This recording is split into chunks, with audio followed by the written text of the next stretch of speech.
Welcome back, my dear students, my dear disciples, my dear learners. How are you? I hope you are happy, healthy, and busy in study.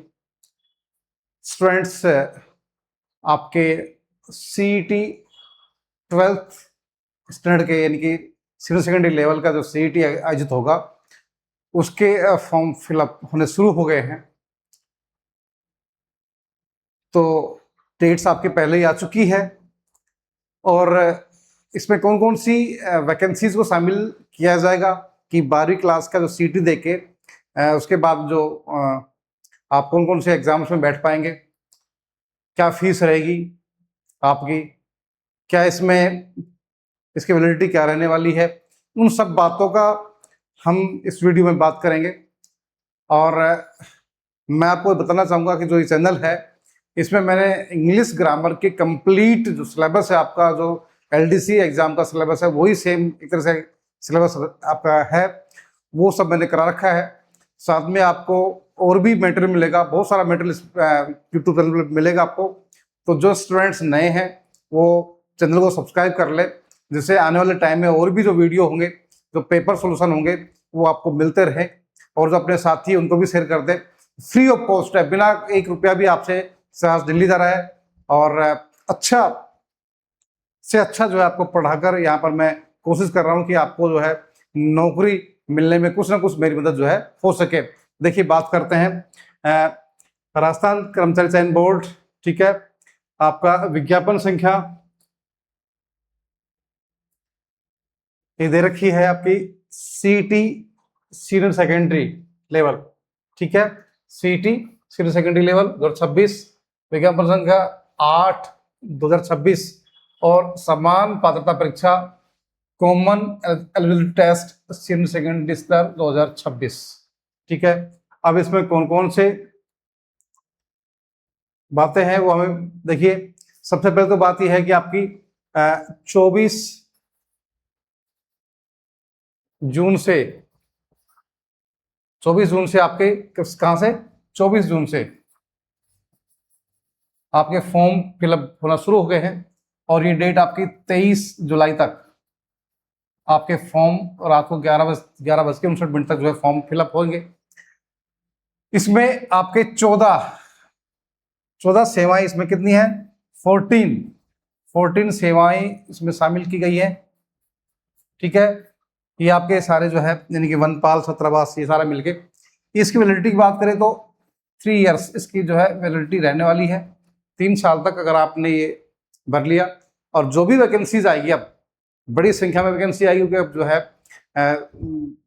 Government के last years रहते हैं, वहाँ पर ज़्यादा vacancies आती है, तो वैकेंसियाँ खूब आएगी। तो अब मैं तो ये कहता हूँ कि आप जी जान लगा दीजिए और ये CET आप जो है क्लियर कर लीजिए। जिन बच्चों ने 12th क्लास की है उनके लिए तो बहुत अच्छा मौका है कि अभी से CET का एग्जाम दें और तुरंत नौकरी लग जाए ना, इससे बढ़िया मौका आपको मिलने वाला ही नहीं है। इसमें आपके कॉन्स्टेबल वगैरह सारे जो है बात करेंगे, ठीक है। इसमें एक बात इसमें महत्वपूर्ण है, नेगेटिव मार्किंग इसमें रखी गई है आपकी। क्या होगा, नेगेटिव मार्किंग होगी, वो कितना है 1/3, 1/3 जो है आपका गलत आंसर होने पर 1/3 मार्क्स आपका जो है काट लिया जाएगा, ठीक है। ये इसमें महत्वपूर्ण बात है। और उसके एग्जाम की हम बात करें तो 23 से लेके 25 अक्टूबर हमने पहले जो वीडियो बनाया था उसमें पूरा डिटेल इसका हमने बनाया था कि एग्जाम जो है आपके 23 से 25 अक्टूबर इन 3 दिन तक जो आपके एग्जाम जो है आयोजित कराए जाएंगे। 2 शिफ्ट्स में आपके एग्जाम होंगे और दोनों मिला के सीनियर सेकेंडरी और ग्रेजुएशन लेवल मिला के 20 से 25 लाख स्टूडेंट्स में बैठने वाले हैं, जिसमें से ये कह रहे हैं कि 3 से 4 लाख जो है स्टूडेंट्स को ये पास करने का इनका मन है कि भाई हम पेपर टफ रखेंगे, जिससे क्या कम संख्या में स्टूडेंट्स क्लियर कर सके और आगे एग्जाम्स में भीड़ ना हो। तो मैं कहता हूं कि अभी से अपनी जी जान लगा दे, मेहनत कर ले, जैसे आप इन 3-4 लाख बच्चों में आप शामिल हो और आपका रास्ता आगे का खुल जाए, ठीक है। ये महत्वपूर्ण बातें हैं। देखिए बात कर लेते हैं कौन कौन से विभाग, कौन कौन सी सेवाएं इसमें शामिल रहेगी। देखिए इसमें 14 सेवाएं आपकी शामिल रहने वाली है। आपकी राजस्थान वन अधिनियम सेवा से लेके, ठीक है, राजस्थान अल्पसंख्यक मामला अधिनियम सेवा है, राशन आबकारी अधीनस्थ सेवाएं सारी मिला के ये सारे पद आप रहने वाले हैं। वनपाल है, छात्रावास अधीक्षक है, जमादार ग्रेड 2 है, कांस्टेबल है, लिपिक ग्रेड 2 है ना, कनिष्ठ सहायक है, और ये सारे जो है कनिष्ठ सहायक सारे इसमें रहने वाले हैं। ठीक है। और ये पात्रता ऐसा नहीं कि पात्रता आपने पास कर ली और आप भाई इसके लिए कह दो कि भाई मैं तो जो है नौकरी मेरी पक्की है, ऐसा नहीं है। आपके बाद में जो डिपार्टमेंट आरएसएसबी या अलग से दूसरे डिपार्टमेंट अपनी वैकेंसीज निकालेंगे, उन वैकेंसीज के माध्यम से आप उन एग्जाम्स को क्लियर करेंगे, ठीक है, तब जाके आपको नौकरी का आपको अवसर मिलेगा। ठीक है। तीसरी बात क्या है इसमें, आपको 40% मार्क्स, कितने 40%, न्यूनतम 40% जो है अंक प्राप्त करने में विफल रहता तो उसको जो है यानी कि मिनिमम 40% मार्क्स आपको रिक्वायर्ड है। और SC/ST के लिए 5% मार्क्स जो है कि छूट मिलेगी, यानी कि 35% उनको सीटी में मार्क्स लाने होंगे। ठीक है। आपका जो एग्जाम होगा वो ऑफलाइन मोड पे होगा। ठीक है। ये आपको फॉर्म भरना है OTR के माध्यम से, CSC सेंटर से, या आपका आपके जो हमारे जो ई मित्र वगैरह है वहां से आपको अपनी जो आपका SSO ID है उसके माध्यम से आपको फॉर्म जो है भरने हैं। अपनी ही ID से में फॉर्म भरना, ये ध्यान रखना है। आवेदन को ऑनलाइन आवेदन करने के पश्चात ऑनलाइन आवेदन का क्रमांक अवश्य रूप से प्राप्त करना होगा।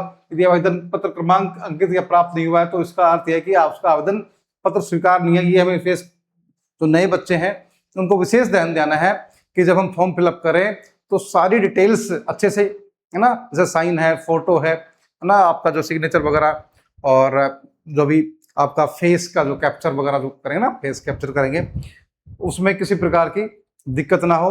और लास्ट में फॉर्म भरने के बाद में अपने एप्लीकेशन नंबर जो है अपने जरूर वहां से ले ले, है ना। आवेदन पत्र के प्रीव्यू को आवेदन का सबमिट होना नहीं माना जाए ना। सबमिट होने के बाद में क्या चाहिए आपको, एप्लीकेशन ID आपको जरूर लेनी है। ठीक है। और बहुत सारी कोई दिक्कत है तो ये ईमेल ID दे रखी है, नंबर दे रखे, वहां आप जो है शिकायत कर सकते हैं, पूछ सकते हैं, वहां से जानकारी ले सकते हैं। आपका शुल्क की बात करें तो सामान्य वर्ग व क्रिमिनल के लिए जो है, ठीक है ना, अन्य पिछड़ा वर्ग के जो क्रिमिनल है उनके लिए, अति पिछड़ा वर्ग के क्या होते हैं कितने 600 रुपए, और SC/ST के लिए 400 रुपए, और दिव्यांग जन के लिए 400 रुपए जो शुल्क इसमें रहने वाला है। ठीक है। ये सारी सेवाएं बात अपने कर ली है पहले ही। और क्या इसमें विशेष देख लेते हैं।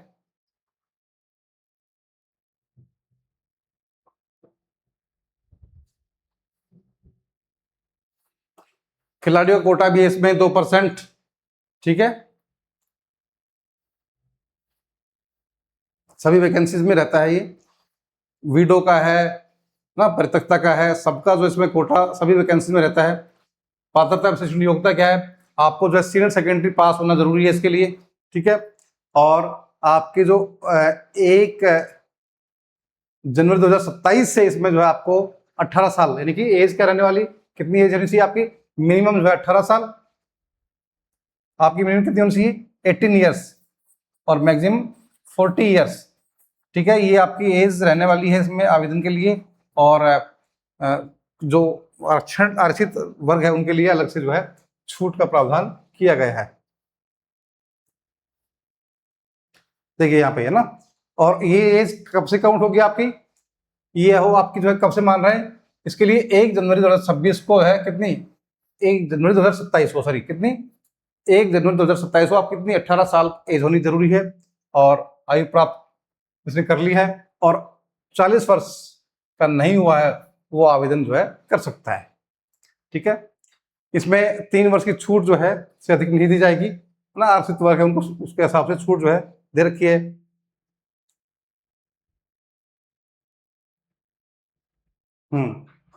ये छूट दे रखी है जो है सामान्य वर्ग की महिला अभ्यर्थी के मामले 5 वर्ष की छूट है। ठीक है। SC/ST के लिए तो राजस्थान स्थायी निवासी को 5 वर्ष की छूट है ना। और SC/ST आर्थिक रूप से कमजोर महिला अभ्यर्थियों को जो राजस्थान की स्थायी निवासी उनको जो है 10 वर्ष की जो छूट इसमें शामिल है। कि निवासी ना, पुरुष के लिए कितने हैं 5 वर्ष के लिए, और महिलाओं के लिए 10 वर्ष के लिए। ठीक है। वो छूट जो है वो बात की बात है, पहले हमें ये एग्जाम क्लियर करना है। देखिए आगे, अब शुल्क की बात करें, शुल्क आपको बता ही दिया है वही। अगर ओटीआर जो अपन करते हैं तो ओटीआर का जो है अलग से जो है शुरुआत में जो कुछ शुल्क होता है वो शुल्क हमें पे करना होगा। और यदि कोई स्टूडेंट, किसी ने 2 एग्जाम फॉर्म भर दिए हैं, एग्जाम नहीं दिए हैं, 2 एग्जाम वो एब्सेंट रहा, तो उसको 750 रुपये वापस वे पे करने होते हैं। ठीक है ना, ये ध्यान हमें रखना है। देखिए आगे,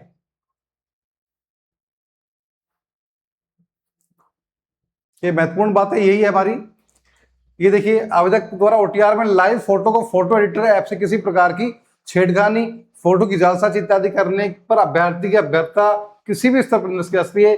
ऐसे प्रकरणों में अभ्यर्थी हम फोटो से छेड़छाड़ करने वाले व लिप्त पाए जाने वाले अभियुक्त के विरुद्ध कानूनी कार्रवाई भी की सकती है। इनकी जो ऑथेंटिक है, हमें सही तरीके से जो है अपना अपना अपना ही जो है आवेदन करना है, किसी और से जो है इस तरह से हमें आवेदन, किसी का फोटो, किसी के साइन, हमें ऐसे जल्दबाजी नहीं करनी जिससे हमें हमारा फ्यूचर जो है खराब होगा ना। ये सारी बातें पढ़ लेंगे हम अच्छे से, और उसके बाद ही हम क्या करेंगे, इसमें जो है, ठीक है, ये सारा सब कुछ दे रखा है, पूरा बहुत लंबा जो है, बहुत बड़ा डिटेल में दे रखा है ये। तो इतना हम समय हमारे पास नहीं है कि हम एक एक चीज, हाँ ये देख लेते हैं हम इंपॉर्टेंट बातें क्या है इसमें। परीक्षा का जो है, इसमें देखिए विषय विवरण में क्या रहेगा आपका, जो आपका सिलेबस रहने वाला है, राजस्थान का इतिहास रहेगा, राजस्थान की कला और संस्कृति रहने वाली है, भारत का भूगोल, राजस्थान का भूगोल, राजस्थान के विशेष संदर्भ में भारतीय राजनीतिक व्यवस्था, राजस्थान की अर्थव्यवस्था, दैनिक विज्ञान, तार्किक विवेचन एवं गणित, समसामयिक घटनाएं, जन स्वास्थ्य, कंप्यूटर की जानकारी, सामान्य हिंदी और अंग्रेजी। और ये प्रश्नों की संख्या आपके कितने रहने वाली है, 120। पहले आपके 150 क्वेश्चन होते थे, अब उसको घटाकर कितना करती हैं, 120 करती हैं। और कुल अंक आपके 240, यानी कि 1% कितने का, 1% आपका 2 अंक का, 2 मार्क्स का जो है आपका 1% रहने वाला है। और ये समय आपका रहना है 2 घंटे 30 मिनट का आपको समय मिलेगा। सभी प्रश्न कैसे होंगे आपके, ऑब्जेक्टिव टाइप होंगे, कैसे होंगे, मल्टीपल टाइप्स, ऑब्जेक्टिव टाइप्स जो है आपके क्वेश्चंस रहने वाले हैं।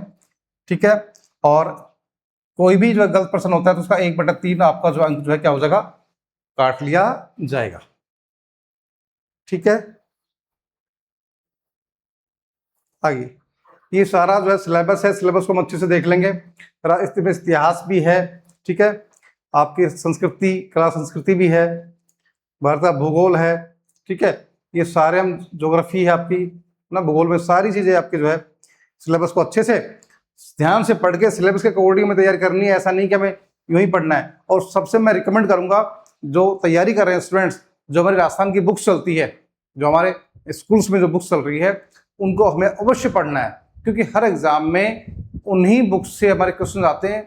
ये बहुत महत्वपूर्ण बात बता रहा हूं आपको मैं। बहुत सारे स्टूडेंट्स क्या करेंगे, बहुत सारी मोटी मोटी जो है राइटर्स की बुक ले आएंगे, बाजार में जो किताबें आ रही है कम्पिटिटिव एग्जाम्स की आ रही है उनको पढ़ेंगे, और 3-4 किताबें पढ़ लेंगे, लेकिन वो फायदा नहीं है। आप, मैं कहता हूँ कि 6 से लेकर 12 तक जो किताबें आपकी हमारे सिलेबस में लगी हुई है, जो RBSE बोर्ड में लगी हुई है, उनको हम अच्छे से पढ़ लेंगे तो हमारा एग्जाम ये आसानी से क्लियर हो जाएगा।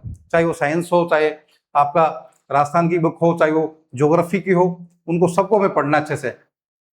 11th-12th की बुक्स भी हम जो है पढ़ लेंगे अच्छे से, ये सारे जो है हमारे क्लियर हो जाएंगे। ये सारा आपका तार्किक विवेचन में है, रक्त संबंध वगैरह है ना। मैं बात कर रहा था लास्ट में इंग्लिश की, क्योंकि इंग्लिश मैं इस यूट्यूब चैनल पर पढ़ा रहा हूँ, ठीक है। तो ये कंप्यूटर भी आपका रहने वाला है, हिंदी रहने वाली है। और ये जो है बात करता हूँ मैं इंग्लिश की, इंग्लिश के मैंने टॉपिक्स यहाँ पर करवा दिए हैं, क्योंकि LDC एग्जाम के हिसाब से मैंने टॉपिक करवाए थे। तो बात करूंगा आपका टेंस, सीक्वेंस ऑफ टेंसेस मैंने करा रखा है, वॉइस मैंने करा रखा है बहुत अच्छे से, नरेसिस मैंने करा रखा है, यूज ऑफ आर्टिकल्स करा रखा है यहाँ पे, है ना, डिटरमाइंस करा रखा है, यूज ऑफ प्रीपोजिशंस करा रखा है, बहुत अच्छे से करा रखे हैं ये सारे टॉपिक। और ट्रांसलेशन अभी नहीं कराया है मैंने, ट्रांसलेशन करनी है, ग्लोसरी ये भी बाकी है, ये हम करा देंगे। सिनोनिम्स करा रखा है, एंटोनिम्स करा रखे हैं, वन वर्ड सब्स्टिट्यूशन करा रखे हैं, और कंप्रिहेंसिव पैसेज भी बहुत सारे करा रखे हैं। मैं क्लास 6 का सैनिक स्कूल का पेपर सोल्व कर रहा हूँ, वो उसका लेवल भी बहुत अच्छा होता है, तो उस पेपर को भी अगर आप देख लोगे तो आपको काफ़ी हेल्प मिलेगी। ठीक है, तो मैं चाहूँगा कि आप लोग अच्छे से जो है तैयारी में जुट जाएं, बहुत अच्छा अवसर आप लोगों के लिए है कि अगर आप जल्दी से नौकरी लगते हैं तो आपके लिए बहुत सारी संभावनाएं हैं, आगे आपके लिए बहुत सारी अपॉर्चुनिटीज़ है, क्योंकि जल्दी नौकरी पर मिलने पर आप सेल्फ डिपेंडेंट हो जाते हैं, आपको आर्थिक समस्याओं का सामना नहीं करना पड़ता है और आप आगे भी अपनी तैयारी कर सकते हैं। एक जुनून मिलता है आपको, एक जोश मिलता है कि मुझे कम उम्र में नौकरी मिल गई, तो आप आगे तक पहुंच सकते हैं। और अगर मान लो कुछ लेट नौकरी मिलती है तो आदमी हताश हो जाता है।